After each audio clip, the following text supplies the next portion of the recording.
இலங்கை மற்றும் மாலைத்தீவுகளுக்கான ஐரோப்பிய ஒன்றியத்தின் தூதுவர் கார்மென் மொரேனோ, இலங்கைக்கான ஐரோப்பிய ஒன்றிய தூதுக்குழுவின் துணைத் தலைவர் கலீஜா எக்கசிவா, இலங்கைக்கான பிரான்ஸ் தூதுவர் ரெமி லம்பர்ட் உள்ளிட்ட ஐரோப்பிய ஒன்றியத்தின் பிரதிநிதிகளை தமிழ் அரசியல் கட்சிகளின் பிரதிநிதிகள் சந்தித்தனர்.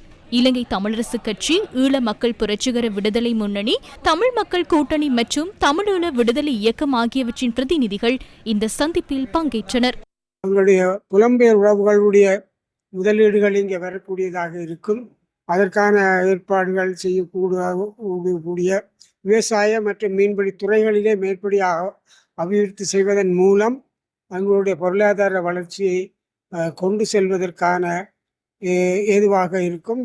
அதற்கான ஆதரவு செய்ய வேண்டும். இந்த நாளைய தினம் அவர்கள் செம்மணி அகழ்வு நிலையத்தை பார்க்க இருக்கிறார்கள். அவை அது சம்பந்தமாக தனியாகவே ஒரு ஆய்வு நடத்தி அந்த கால எல்லையை நிர்ணயித்து அந்த கால எல்லை இந்த காலத்தில் இந்த புதைகுழியிலே புதைக்கப்பட்ட என்பதை பார்ப்பதன் மூலம் குறிப்பிட்ட காலங்களிலே இராணுவம் ஆட்சியில் இருந்தவர்கள் நிர்வாகித்து இனம் காணக்கூடியதாக இருக்கும்.